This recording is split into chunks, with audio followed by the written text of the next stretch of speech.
সে জুতা কিনছো? হ্যাঁ স্যার, ওই চোরাই মার্কেট থেকে এক জোড়া কিনে নিয়েছি অল্প দামে।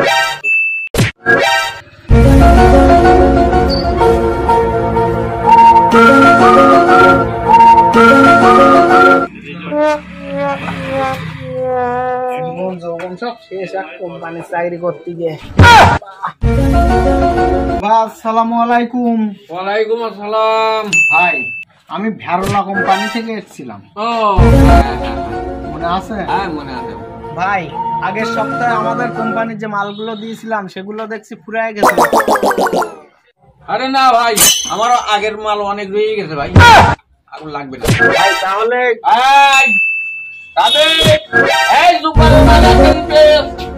পরিমাণ মাল কিন্তু তোমার চাকরি রাখবে না। আমার একটা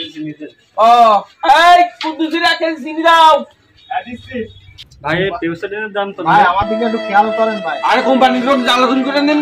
এখন ওর দাম হলো 25 টাকা ভাই। তাহলে আমার একটা চিনি আর এইটা দেন। হ্যাঁ ঠিক আছে, চিনি দাও। আরে এটা দাও ভাই। কোম্পানির লোক জ্বালাই ঘিলু রে একেবারে। এখন 20 টাকা না সময় কোম্পানির লোক জ্বালাই মারে। আরে দেখছো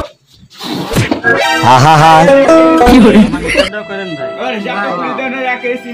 তোমার কি হয়েছে? আমার এক কেজি চিনি, পেপসিডেন আর 500 লবণ, 1 কেজি জেট। হ্যাঁ 500 জেট, 500 দাও। আর রসুন 1 কেজি। রসুন 1 কেজি। ও তোমার হয়েছে। আমি খাবার খাবো। কি খাবে? বিস্কুট আছে না? কেক জানদিন কি? হ্যাঁ বিস্কুট আছে, বিস্কুট আছে, সাবে বিস্কুট, কেক আছে, খাবার সবাই নিয়ে যাও। সামনে মাথায় দিয়ে দাও। আরে ভাই এখন 15 পেজ তো কাজটা বের হয়েছে। হবে না এটা লোক খালি কাস্টমার এসে পেছন নিয়ে আগুনে কেন তো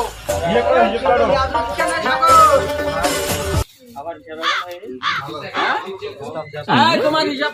সালামের মাল 500 চিনি আর 1 কেজি পেঁয়াজ। হ্যাঁ 1 কেজি চিড়ি আর 500 পেঁয়াজ। সালামের মাল যাও 60 টাকা 64 পয়সা। ভাই আমাদের আগরবাতিটা খুব ভালো চলছে, রাখবেন একটু? আরে না ভাই, আমার কা আগরবাতি চলবে না এখন। ঠিক আছে, সমস্যা নেই ভাই। ভাই একটা গোলাপ পানি রাখেন। গোলাপ পানি। আরে গোলাপ পানি আমাকে এলাকায় এখন এই 3-4 বছর ধরে মানুষ মরে না। তোমার গো এলাকায় আমি সুন্দর মূর্তি ওই দিকে বিক্রি করি। আচ্ছা সমস্যা নেই, তাহলে একটা পিমড়ে মারা রাখতে হবে। ওরে কি বিষ খেয়ে আগের দিন একটা মরে গেছে, তুমি জানো? ও তুমি ওসব আচ্ছা ঠিক আছে, সমস্যা নেই। ওটা তাহলে হাসির দিয়ে একটা ওরে সুন্দর দূর এখন পায়খানার এখন খুব পায়খানা মানুষ কম করতে ভাই, তাহলে একটা পেপারে দাগ পরিষ্কার ঝকঝকা চকচকে একদম। আরে ভাই এই এখন এইসব দান মাছ চলতি না, এখন সব টাকার অভাবে সব কয়লা দিয়ে এখন দান। ভাই কিছু একটা নেন ভাই। না রে ভাই, আমার কা কিছু লাগবে না। ঠিক আছে ভাই, তাহলে ভালো থাকেন ভাই। আপনাকে অনেক কষ্ট দিলাম, ভালো থাকেন। আসসালামু আলাইকুম ভাই। ওয়ালাইকুম ভালো আসসালাম। থাকেন। যত সব ডিস্টার্ব আমার এই করতে লাগে, না সময় ঝামেলা করতে লাগে। একটু ঠান্ডা মাথায় এসে করিটা একটু শোনা যায়।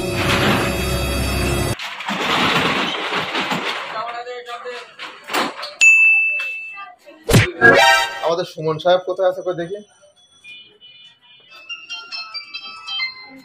সময় কি রাখুন। আসসালামু আলাইকুম স্যার। হ্যাঁ সুমন সাহেব, কেমন আসলাম? আপনি কোথায় আছেন? স্যার আমি ওই তো মার্কেটেই আছি তো স্যার। ও দ্বিতীয় গলিতে। আচ্ছা ঠিক আছে, আমি আসছি।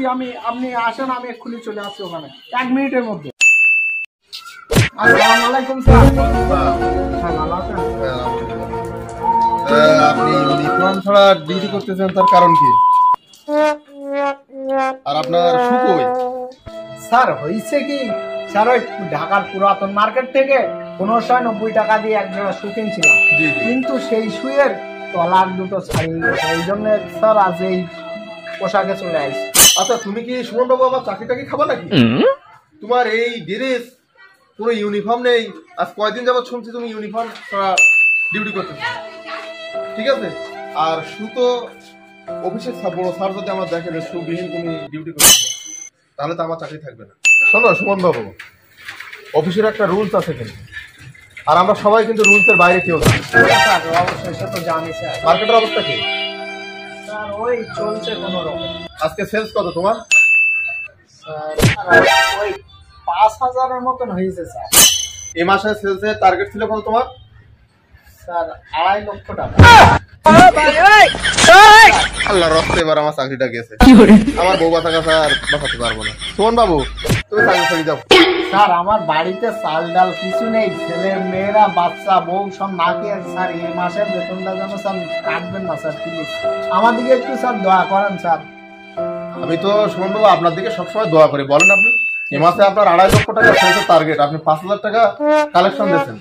এখন আপনি একটা কাজ করেন, আচ্ছা আজকে আপনি 2টা মার্কেট শেষ করে আমার অফিসে চলে আসেন, তারপরে আপনার মনে হয় চাকরি থাকবে না। সুমন বাবু, স্যার প্লিজ আমার চাকরিটা শেষ হয়ে গেল, আমি আর বউ বাচ্চা নিয়ে স্যার আমি বাঁচতে পারবো না স্যার। সুমন বাবু, আমি তোমার জন্য নদীতে ঝাঁপ দিতে পারবো না, আমার শেষ।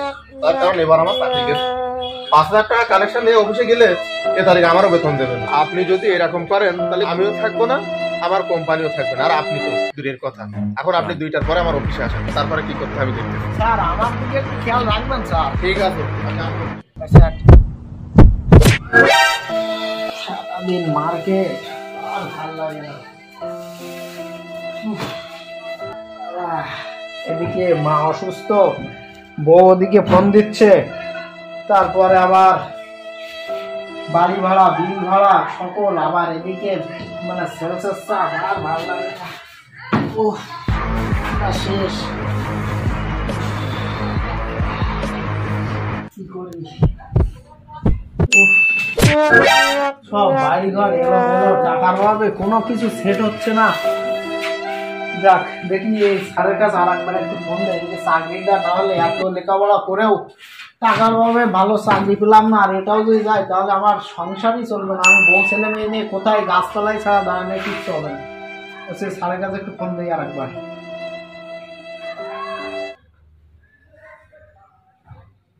হ্যালো, আসসালামু আলাইকুম স্যার। ওয়ালাইকুম আসসালাম। হ্যাঁ বলো সুমন সাহেব। স্যার আমার মা খুব অসুস্থ স্যার, আমার বেতনের দিকটা একটু খেয়াল করবেন স্যার, নাইলে আমি একদম শেষ হয়ে যাবো স্যার। বেতনের কথা বলছো? আসলে সেলসের যে অবস্থা, তোমার যে অবস্থা আমি শুনছি, ওতে হয়তো তোমার বেতন হবে না স্যার আমার বউ ছেলে মেয়ে তো পথে বসবে স্যার। আচ্ছা ঠিক আছে, দেখি চেষ্টা করি কি করা যায়। ও সে জুতা কিনছো? হ্যাঁ স্যার ওই চোরাই মার্কেট থেকে এক জোড়া কিনে নিয়েছি অল্প দামে। কোথা থেকে কিনছো? চোরাই মার্কেট থেকে? তুমি পুরা কোম্পানিটাকে নষ্ট করে দেবে। তোমার মতন সেলসম্যান দিয়ে চাকরি হবে না। আর সবচেয়ে বড় কথা হলো তুমি অফিসের কোনো নিয়ম কানুন মানো না। তুমি চুল কাটো না, দাড়ি কাটো না। স্যার চুল দাড়ি কাটার কথা বলছেন স্যার? স্যার ওই বেতন তো অল্প, আর সংসার চালিয়ে সংসার যা খরচ, তাতে একটা লেজার কেনারও টাকা থাকে না স্যার। সেজন্য স্যার ওই 2-6 মাস পর একবার করে নেড়া হয়, একবার ওই একবারে হই পর আর হওয়ার স্যার পেরে ওঠে না স্যার। ও নেড়া হও?